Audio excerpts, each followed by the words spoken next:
অনেক দিন পরে ভিডিও নিয়ে আসলাম। আলু বয়েল করে নিয়েছি, এই কড়াইতে তেল দিয়েছি,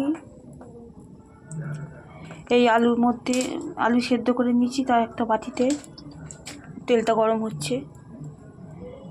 একটা বাটির মধ্যে একটু হলুদ দিয়েছি, একটু কেচাপ দিয়েছি, একটুখানি লঙ্কার গুঁড়ো, কস্তুরি মেথি, কর্নফ্লাওয়ার, নুন, তারপরে আদা রসুন পেঁয়াজের পেস্ট দিয়ে মাখিয়েছি।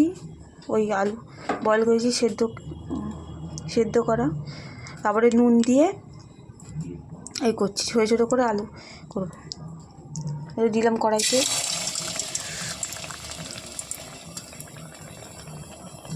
কিরম লাগে